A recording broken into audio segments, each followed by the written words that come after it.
Bezrat Hashem, la Gemara ce matin, la Gemara de Ketubot 82b. La Gemara ce matin va discuter à propos de la Ketuba.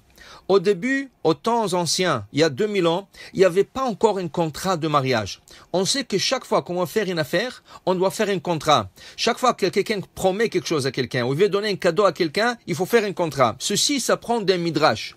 Le midrash dit que Adam Arishon, quand Hachem l'a créé, il lui a montré toutes les générations à venir dans ce monde, tous ces enfants, ces petits-enfants, arrière, petits-enfants, qui vont venir de ce monde jusqu'au fin de 6e millénaire. Le monde ne peut pas tenir plus que 6000 ans. Après 6000 ans, il doit retourner au Bohu et recommencer de nouveau. Machloket entre le Rambam et le Ramban, comment ça va se passer, mais ça ne concerne pas le cours pour ce matin. Pour ce matin, c'est écrit que Adam Arishon, il a vu toutes les générations à venir. Quand il est arrivé à la génération de David Amelech, le roi David, il a vu que David Amelech ne doit pas vivre plus que 3 heures. Il a demandé à Hachem, Ribono Shel Olam, qui va être le roi d'Israël? Qui va écrire le livre de Tehillim, tellement utilisé partout dans le monde, dans toutes les occasions de joie, de moments moins joyeux. Qui c'est qui va faire tout ça? À quoi je vous dis, Xeraïm Elefana, c'est un décret, cette âme, elle doit venir au monde, et je ne sais pas quand tu vas retourner dans ce monde. Tout de suite, Adam Arishon propose de donner 70 ans de sa vie à David Amelech. Quand je vous dis, il n'y a pas de problème, on emmène un contrat, 2 anges, Adam on écrit, Adam il signe, le 2 anges il signe, et à quoi je vous dis, en baya, il n'y a aucun problème, David Amelech, il a maintenant 70 ans de vie. Ce qui arrive 930 ans plus tard, à quoi je vous dis à Adam Arishon, c'est le moment que tu quittes ce monde. Il dit, oh, Ribono Shel Olam, tu m'as promis 1000 ans, où est la promesse? Il dit, non. Je t'ai promis 1000 ans, mais toi aussi tu as promis de donner 70 ans à David Amelech. Il dit quand? Ah, il y a 930 ans, j'en prends même pas de ça, et vous savez, non, peut-être, laissez-moi. Il dit non.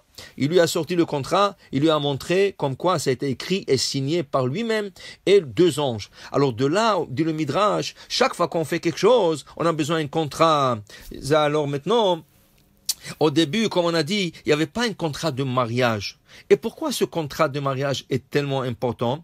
Parce que la Gemara nous dit qu'à un certain moment, le femme ne voulait plus se marier. Pourquoi? Chaque fois qu'il s'était enlevé avec sa femme, il dit retourne chez ton père. Mais il n'y avait aucune obligation, il lui donnait rien du tout. Alors dans ce cas, c'était facile pour lui de dire retourne chez ta mère. Et là, après 20 ans qu'ils ont vécu ensemble, tout ce qu'elle a fait pour lui, et lui la renvoie comme ça, sans rien du tout. Les femmes ont préféré ayumazkinim velo ayunusim. Elles préféraient avoir des cheveux blanc, s'asseoir chez ses parents et ne pas avoir ce stress qu'un jour son mari lui envoie sans rien du tout. Alors ils ont instauré que vraiment il y aura quelque chose comme obligation de l'homme envers la femme. Mais cette obligation n'avait aucun garantie.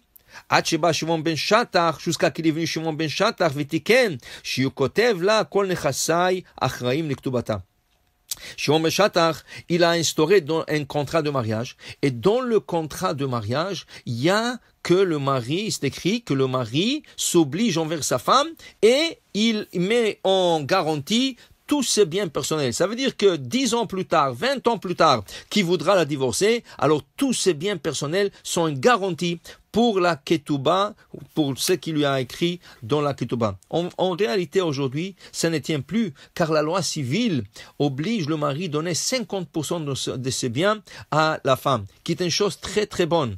Alors c'est pour ça qu'il ne faut pas abuser dans un Ketouba. Veut dire, la Ketouba, les gens ils disent, ah moi je veux que tu mets $100,000, je veux que tu mets $300,000. Pourquoi faire? Pourquoi faire? Tout ce ketouba, c'est en cas de divorce. Mais même si chas v'shalom, ça arrive en cas de divorce, même si c'est écrit $1 million, ça ne tient pas. Parce que selon la loi civile, c'est 50%, 50%. Alors, s'il n'y a pas $1 million, qu'est-ce qu'il va te donner? Ken? S'il n'y a pas $100,000 quand tu divorces, qu'est-ce qu'il va te donner? Alors, ça fait pas de sens. On préfère d'écrire dans la ketouba des sommes symboliques, comme par exemple le chiffre $52,000. Pourquoi 52? 52, d'abord, c'est un nom sacré. Nunbet, Shem Ben, et en plus de ça, le 52, c'est Begematria Ben, un garçon qu'on souhaite à un nouveau couple d'avoir des garçons.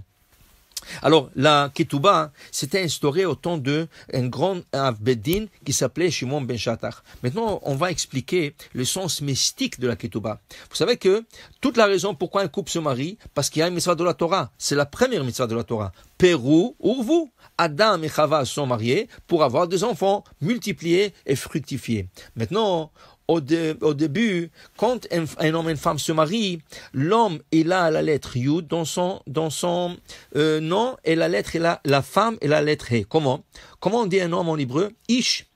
Comment on dit une femme en hébreu? Isha. Si on prend le mot Ish et Isha, ils ont en commun deux lettres. Ish, il a Aleph et Shin, Isha, Aleph et Shin. Qu'est-ce qu'il a l'homme comme lettre en plus dans son nom? Yud.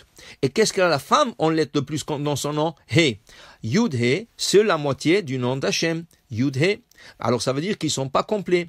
Comment ils vont se compléter, dit l'Arizal? En ayant un garçon et une fille. Piria, Verivia. Un garçon emmène dans la famille la lettre He, la lettre Vav, et la fille emmène dans la famille la lettre He.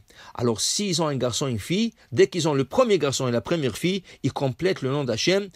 Lui, il a Yud, elle, elle a He, le garçon, il emmène le Vav, et la fille emmène le He, et ça complète le nom d'Hachem dans le foyer. Mais entre-temps, jusqu'à que le garçon et une fille viennent, ou Has Veshalom, dans un cas qu'ils ne peuvent pas avoir des enfants, qu'est-ce qui va venir? Comment le nom d'Hachem est complété? Justement par la Ketouba. Ketouba, si vous prenez le mot Ketouba, il y a le mot Ktav, et le Vav He. Katouv Vav He. Ça veut dire que ce contrat emmène le Vav He dans le mariage. Entre-temps qu'ils n'ont pas ces enfants, entre-temps qu'ils attendent avoir un garçon et une fille, la Ketouba, elle complète le nom d'Hachem et il y a Vav He dans ce couple. Pour te dire, c'est tellement important que la Ketouba soit cachère. C'est pour ça qu'on dit plusieurs fois que c'est bien d'avoir un rabbin qui vous marie, mais un rabbin qui connaît toutes les lois de la Ketouba. Dans la Ketouba, il faut écrire la date précisément, la ville, il faut écrire bien le nom de la Khatan et de la Kala. Il faut que la Ketouba ne dépasse pas les lignes. Et il ne faut pas effacer dans la Ketouba, il faut que tout soit bien écrit, bien préparé en avant. Il faut que le témoin soit un Shomer Shabbat, parce que c'est le complément du nom d'Hachem dans un couple. Baruch Adonai Le'olam, Amen ve Amen.